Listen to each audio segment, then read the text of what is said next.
Hello, my name is Jennifer and welcome to my Sims 4 news video for September 3rd, 2020. And we have a few pieces of news today.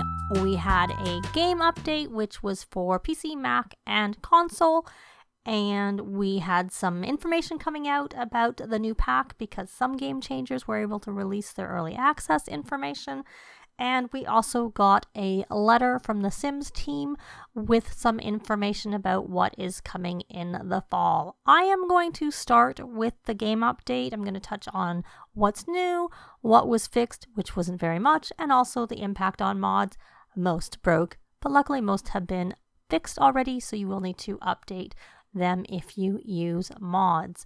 So a couple of things that everybody got essentially across platform was that Sims can now elope to destination worlds. Previously, Sims could not get married in destination worlds, and now we can, which I think is great and was something that I thought was kind of needed. So I am looking forward to that.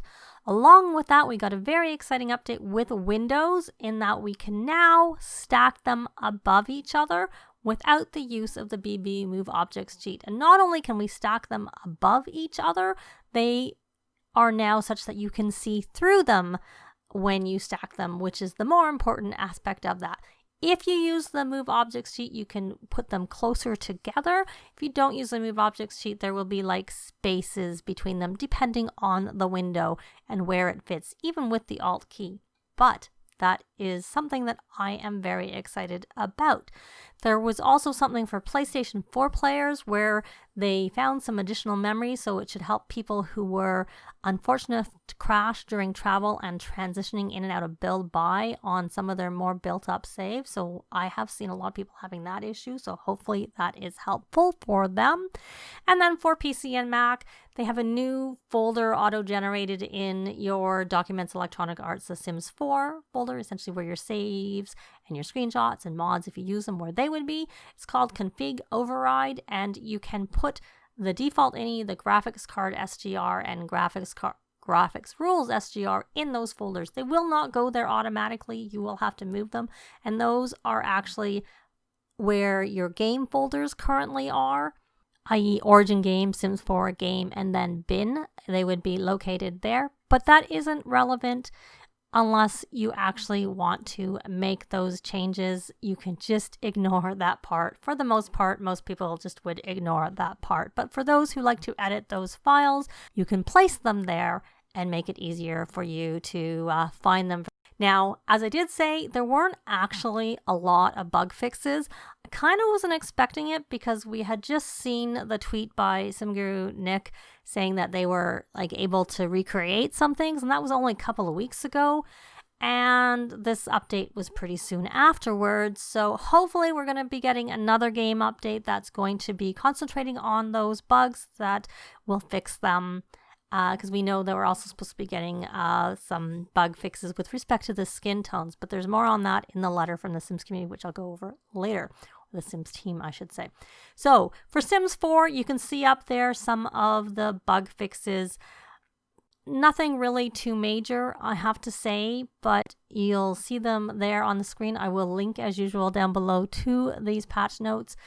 Again, Discover University, there were some flowers and trees and Gibbs Hill that were floating. Eco Lifestyle, unfortunately none of the major bugs were fixed, but there was some issues with Civil Designer Sims coming home with random footwear, and that's supposed to be fixed. And there were some color swatch glitches on Civil Designer outfits that's also supposed to be fixed. Realm of Magic toddlers looked like they had a spellcaster form, but spellcasters don't have an alternate form, so that's supposed to be fixed. And now there's a couple of nifty knitting fixes too. I can't say I ever noticed it, but they should be fixed. Now, with respect to mods, pretty much they all broke. And as usual, I will link to the Sims forums, or I'll link indirectly to the Sims forums so you can find out if your mods or what the status on your mods are, because this will be as of the time I'm recording. But as of the time that I'm recording, the majority of things have been fixed. But what is still broken when I'm recording was Better Exceptions by Twisted Mexi, which is more a broken tool than a broken mod. So with respect to broken mods, a few of Kawaii Stacy's mods are broken and have not yet been fixed. The education bundle, she's saying that's probably broken due to some rabbit hole elements in it. Anything pretty much with rabbit hole careers is expected to be broken right now. Explore mod and Slice of Life, and then you can see the other things up there noted that is broken. Now, if you use MCC Command Center, that has been updated. The hotfix is 7.3.2. Lil Miss Sam, there are quite a few that were fixed too, but she does have some issues where she can't upload on Sim File Share, or at least at the time of this, so the updates are only available via Google Drive or Dropbox. UI Cheats extension, that broke. I'm seeing a lot of reports, people saying, why is this, their screen looks kind of funny. UI Cheats extension, so you need to get the updated version of that, and you can see a lot of the other things that have been updated there on the screen. There were some mods that were reported as fine, and again, I have that noted on the screen. And another thing is for broken CC, all windows, doors, and arches, the glass transparency is broken. It does not affect how they work, just how they look. And there are a couple of things to do with some skins and overlays and whatever there. But the main one is that windows, doors, and arches. If you are still having problems after you've updated your mods and whatnot, you can just repair your game. On Windows, it's very simple. You just repair it in Origin. On Mac, you can do the same thing, but we'll only repair the base game. And as usual, I'll link to the various things down below, including my tutorial, which has more details on how to prepare for a game update, which also can help you recover if you're having problems with a game update. So as I mentioned earlier, some EA Game Changers had early access and they released their information earlier today. And a couple of things that I picked up from reading and watching was that the New World is a vacation destination and you do just get to it by using the phone, just like always. When you get there, you can go into Create a Sim and choose an outfit that you're going to wear there, and when you go back, it's not going to be your regular clothes. A lot of the clothes do seem like they're suited to the vacation world or to Batuu, so there were a couple of outfits that were maybe okay, and there were a few new hairs, which a couple were converted for children, and there was even one converted to toddler girls, so that is kind of a nice thing.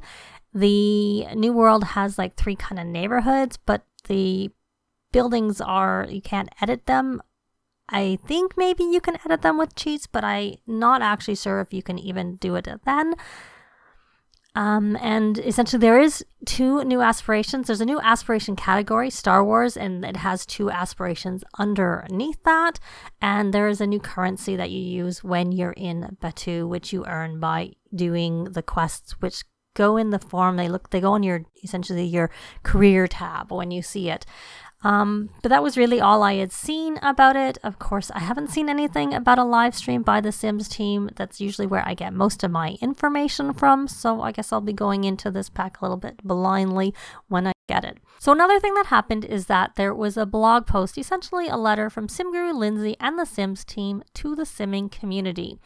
And what it said is that they had seen our feedback, and instead of responding to a variety of tweets, they wanted to consolidate the thoughts and put it in one place, which is this letter. So one of the first points they talk about is the fact that they are working on adding significantly more skin tones before the end of the year, and they will share news on that progress soon. The next thing they touch on is upcoming content, and they say that when they consider something for addition to the game, they want to consider what it will take to update it meaningfully, and that is just as true for babies as it would be for cars, bunk beds, or any other feature requests that have been made. And then they sometimes have to work through some of the technology and whatnot, and also they are commenting that they are still adjusting to working from home, which is obviously something that, while they've been doing it for a while, is still a big change from how they are used to working. The other exciting bit is that in a matter of weeks, they're going to be sharing more on their next expansion pack, and they've been working on it since last year. She wanted to set expectations now, though, because cars, babies, farms, and bunk beds are not part of this expansion pack. They do understand how important the features are to us, but they want to be honest that they are not part of this upcoming pack. And they are, as a team, going to make more of an effort to communicate what's coming with more regularity and transparency so that we can continue to feel in the loop about new features, experiences, packs, and general information. I would particularly appreciate that, I have to say. So that's pretty much the news from this letter. So exciting news. We are going to be getting another expansion pack, and if they're going to be sharing more information in a matter of weeks, it seems like we will be getting that before the end of the year. I have no idea what it's going to be. Let me know what you think it might be in a comment down below. Also, what did you think of the game update? I would have liked more bug fixes, but given that list from SimGurunik wasn't that long ago, probably not that surprising that they didn't make it in there, but hopefully we will get that sooner rather than later. But the Windows update, I'm very excited for, and I can see me using that a lot. So that's going to be it for this video. Thanks very much for watching, and I'll see you next time. Bye! This has been Jennifer. If you have any comments or suggestions, please leave them below. I'd love to see them. If you liked the video, please leave a like. And if you'd like to see more videos of challenge, let's plays, tutorials, and occasional speed builds, please subscribe if you haven't already done so. Thanks very much!